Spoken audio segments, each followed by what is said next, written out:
Hondas. You had to race against the four-cylinder Hondas with this Marini single. What was the bike like?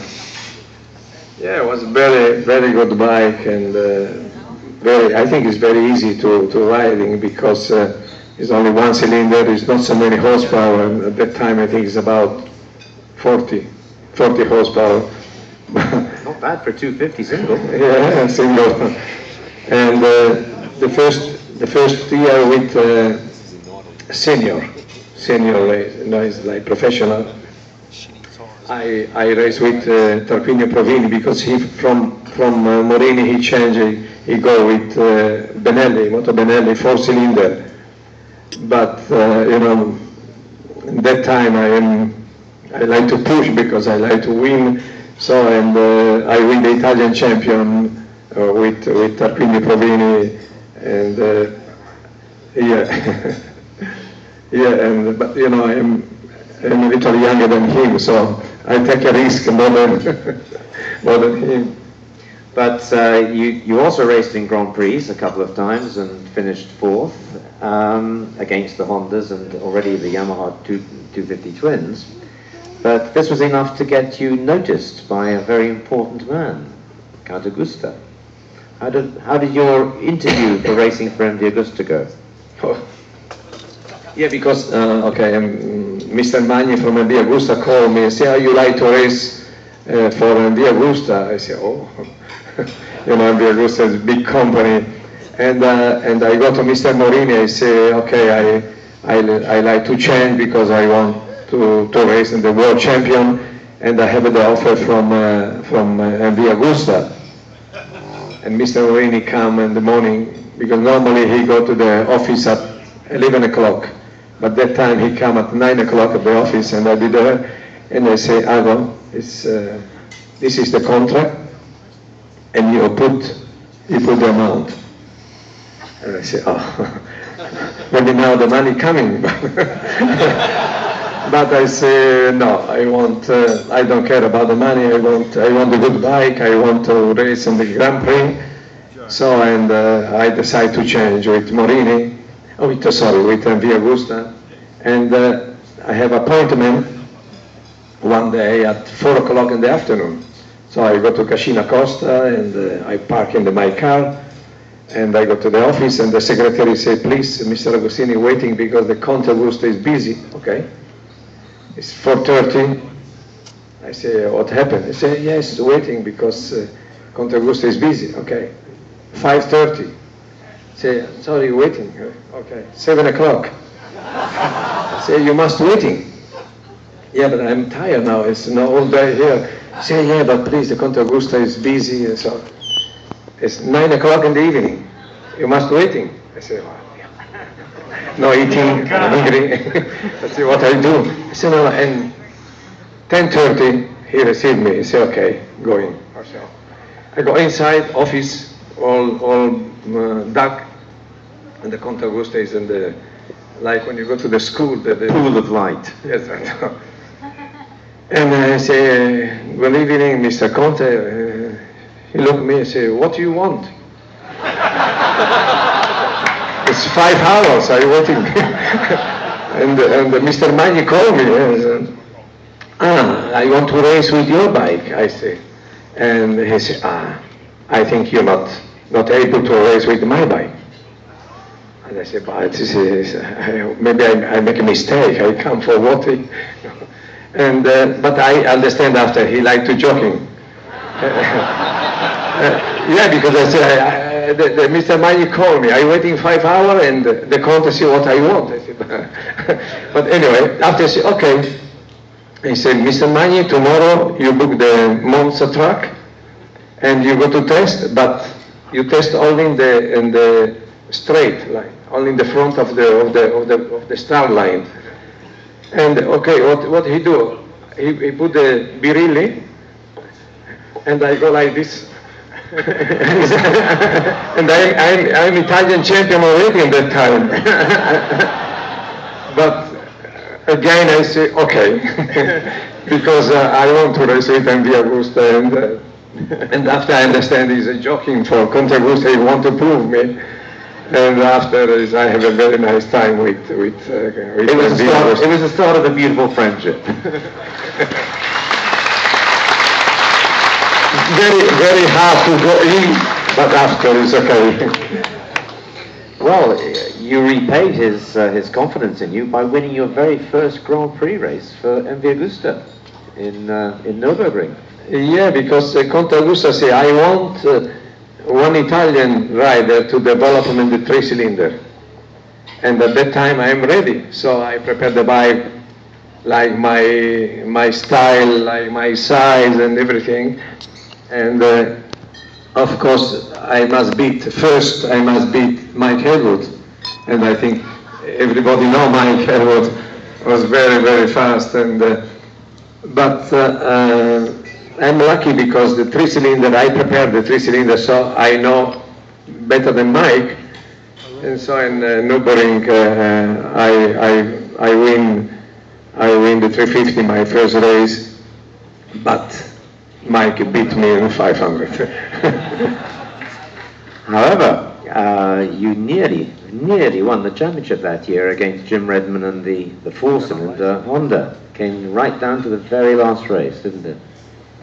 Yeah, because the last race, if I win in Japan at Suzuka, if I win at Suzuka, I am world champion. So I know it was very difficult, but the Conte Augusta sent me with only 3 mechanics. We go to Japan, and I'm very nervous, very exciting because my first world champion. If I win the race, and we start, and I leading. And I dream the victory because I have about 8 seconds in front of Mike Elwood, of Gene Redman, but I try very, very hard. I am younger, so I don't care about it.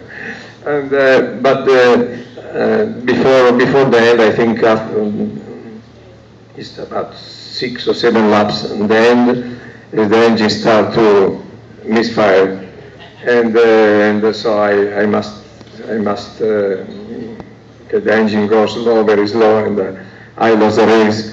And we find the problem. The problem was the bobina, and the vibration take out the filo. In the spark plug. No spark plug, no bobina, the electric.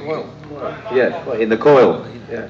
And the vibration take out the So he broke a wire in the coil. So I lost the world champion for 5 cents. However, but I cried for 2 days because with the minor kind, the first world champion. I'm very, very close. I'm leading the race, but anyway. And to do it on Honda's home ground in Suzuka, that would have been a big blow to them. Yeah, because I arrived with a very, very small team, me and 3 mechanics. And we meet all the Japanese with 25 mechanics and everything. But however, next year things changed because Mike Elwood had been your teammate in MV Agusta in 1965, but he left to move to Honda in 1966. So your former teammate became your #1 rival. You've often described Mike as being your best of enemies. Is that a fair description still today? Yeah, I think I race with many good riders like Phil Reed, Gene Redman, Tom Phillips, Kenny Roberts, Barry Shield. You hold the camera for me? Many. But I think the best one was Mike Elwood, and to beat Mike Elwood, we must be 100%. I'll get an arm pump. Wrist is on the bottle. But in a very sporting way, because I remember in 1967 watching the Isle of Man TT, where two of you had the most phenomenal battle for a 6-lap race. Unfortunately, Aga was leading and the chain broke. And so Mike Elwood on the Honda won the race. What happened after the race? He gave me his girlfriend.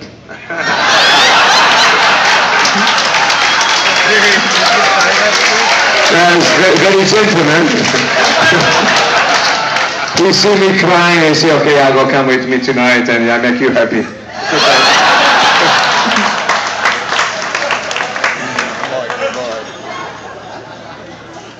Well, with men like this, it was a different world back then. Can you imagine Pedrosa and Stoner?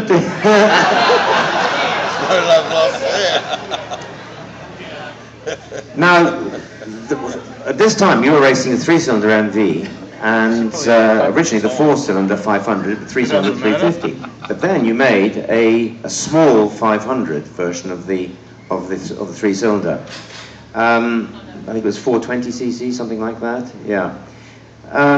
Why did you do that? Was it such a better bike in terms of handling, in terms of power delivery? Why did you like the 3-cylinder so much?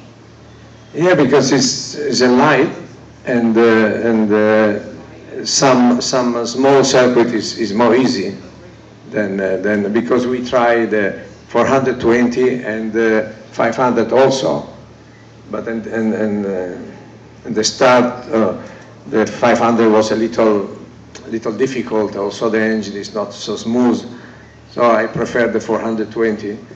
But after he developed the 500, so the 500 was better.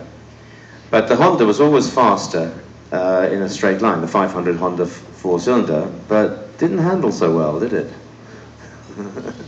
Yeah, this because I think the package of MV Agusta I think was the best, because the engine is not too many powers, but everything perfect. The engine, the frame, the brake, and everything. So this is why sometimes Mike have a lot of problem with Honda, because especially when we start with the full tank, for him was very difficult. I remember one time in Francorchamps was very fast circuit, and I think Mike win, but we start with a lot of petrol. And I think, okay, if I try very hard the first 2 laps, maybe I have a chance.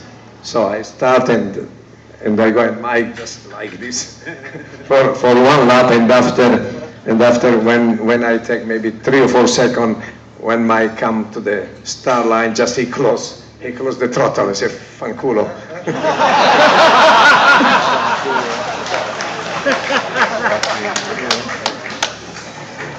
However, you were essentially a one-man band, because whereas Honda had several different top-level riders racing for them, MV Agusta had really only Agostini.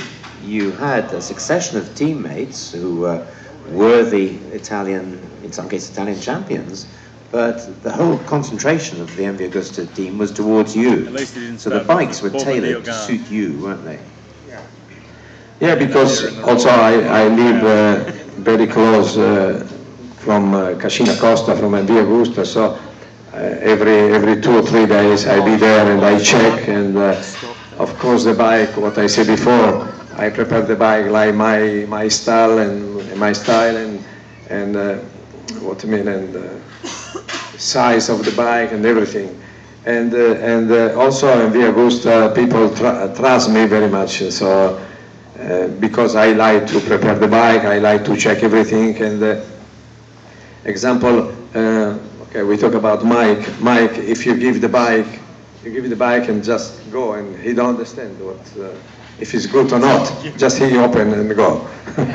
And for me it's different. I want to prepare the bike first, and after I give a maximum.